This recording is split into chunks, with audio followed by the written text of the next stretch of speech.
Hi, everyone. I'm going to solve a grouped frequency table by hand as is indicated in the instructions. I will read the steps one at a time, and I'm actually going to use the spreadsheet as pencil and paper because I happen to have a touch screen and pen, but you'll probably be doing this on pencil and paper and pasting an image into the spreadsheet. So I'm going to read the steps one at a time. A, find the number. Let me get my pen up here. That's good. Find the number, find the minimum, maximum, and range. So let's go ahead and do that. I'll always try and make my answer sheet very clear. The minimum equals, I can see a 0 here. I know it can't get lower than that. The maximum equals, and let's scroll down. I see 120 here. Let's see if there's anything bigger. And all I see is the 100. So I can see the max is going to be 120. And I know the range is going to be maximum minus minimum.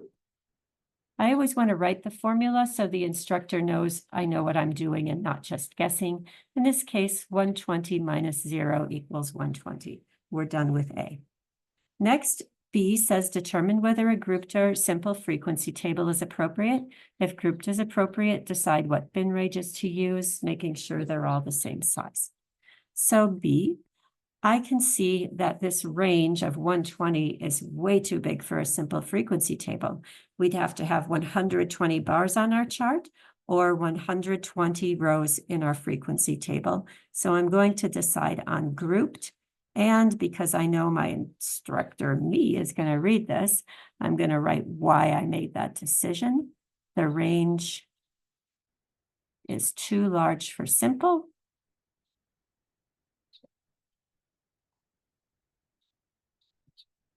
And I'm going to use group sizes, or bins, sometimes we call it, of 20. I made that decision because anytime we want to keep our categories to 10 to 15 at the most. 5 to 15, in fact, is a good idea. And we'd have 12 categories if we use sizes of 10. I think it's fine to use these group sizes of 20. And that will result in 6 categories, which is just fine. It'd be simpler to count that way. And we only have 20 data points, so these smaller group sizes is good. We don't want to have a lot of empty categories. So now we're done with B. Let's go on to C. It says we need to make the appropriate frequency table, including percents. So let's go ahead and do that. So first of all, I'm going to make sure I leave room for a header row. If we don't leave room, sometimes our work is kind of messy. And let's write up our categories. 0 to 19 will be our first. That will be 20 values in there. 20 to 39. Notice I'm taking care not to repeat, to have overlapping categories. So one ends at 19, the next starts at 20. 40 to 59. 60 to 79. 80 to 99. And I'm going to go with greater than or equal to 100, because if I don't, then this 120 would have to be its own category, and I don't really want that in my table. So now we're done listing those categories, and let's go to our next column, which is going to be frequency. That just means we count the number in each category. We'll use tally marks as we demonstrated in class. Let me collapse this ribbon so that we can have a little more space on a little more workspace. So let's find the number that are 0 through 19. This 8 will fit into that category. The 10 will fit in there. The 0 going on down. The 10 and the 15 both fit in there. And is there any more? I don't see any more. That makes 5 for this category. 20 to 39. The 30 will fit there. The 20 and the 30 will fit. 2 more. The 20 here will fit. The 30 will fit. We'll cross it off for 5. And these two 30s will fit. And so that makes 7 in that category. 40 to 59. Looking down the list, I see the 45 will fit. I feel like I missed something here. Let me double check here. Oh yes, this 50 will fit. And so we have 2 in that category. 60 to 79. The 60 will fit. The 75 will fit. There we have 2.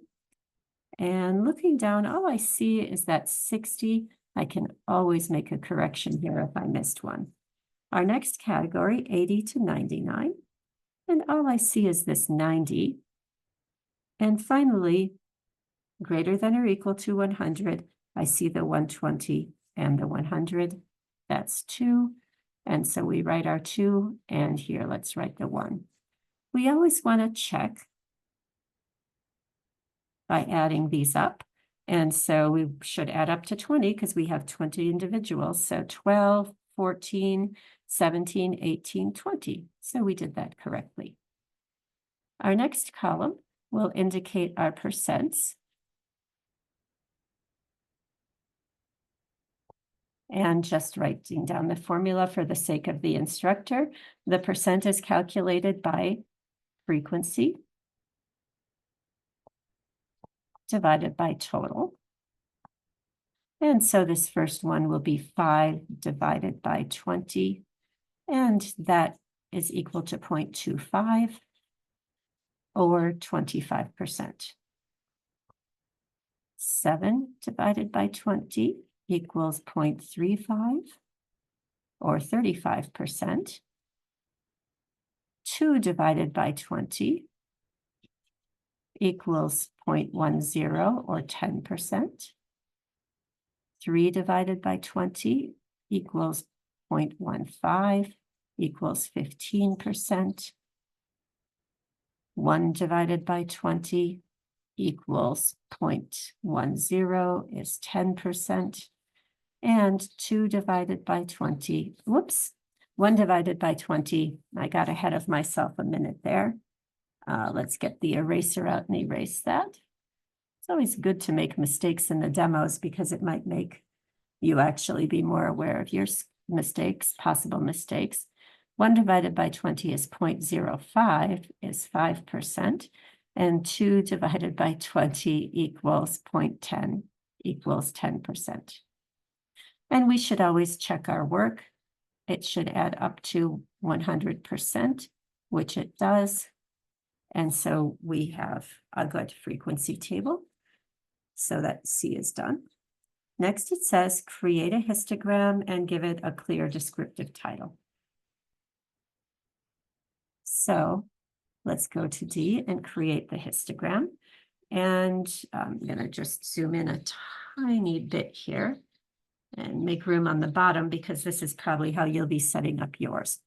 So let's go ahead and draw our x-axis and our y-axis. Excuse me, our y-axis is the vertical, the x-axis is the horizontal. And so we write our categories right here down on the x-axis. So let's go ahead and write it. We scroll up just a little bit more there. 0 to 19 is our first. I'm going to just do it this way to leave room for everything. 20 to 39. 40 to 59. 60 to 79. 80 to 99. And greater than equal to 100. I'll extend this just a little bit here so we have enough room. I didn't make them quite even, but we'll fix that when we draw the columns. So in the y-axis, we put the frequencies. And I can see the smallest frequency is 1 and the largest is 7. So I want to orient it this way.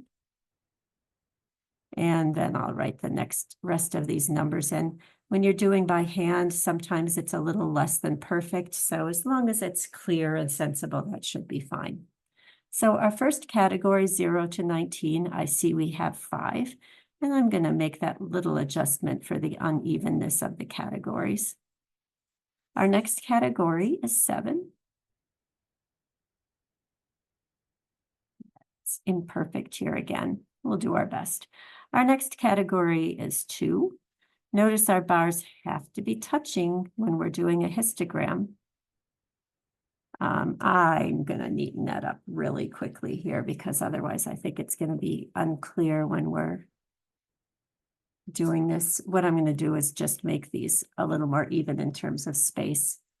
We had our 5 for the first column. This is the only one I really needed to adjust. Make it a little wider. We had our 7 for the second column. Make it a little wider here. And the 2 for the third column. We had a 3 in the 60 to 79 category. We had a 1 in the 80 to 99. And a 2 in the greater than equal to 100. And then it says to give it a clear descriptive title. I didn't leave enough room for that. I'll do it over here. It should be on top. Chart 1. And we could start out by saying number of people according to the minutes of exercise per day. In fact, let's write it that way. Number of people according to daily minutes of exercise. I want to make sure and write that word minutes so people don't think these are hours or something like that. I could also put something simpler like daily minutes of exercise.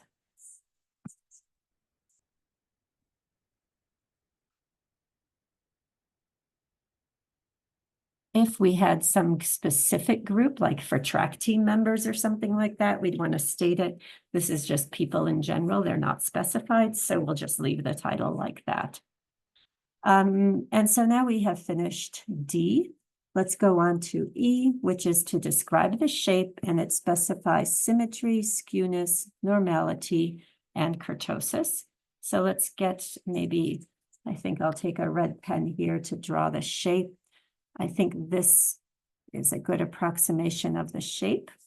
And so finishing up with D, with E, I can say the shape. And this to me looks skewed right because the tail points off to the right and we don't see that nice bell curved shape. And so we can say it is not normal. If it was normal, it would look like a bell and it would be symmetrical. We know it's not symmetrical because it's skewed. Symmetrical means that if you drew a line down the center, both sides would be approximately similar. And I don't think we have any tall peaks or extraordinary tails, so I'll say no kurtosis. And that's the end of that demo. I hope you found it helpful.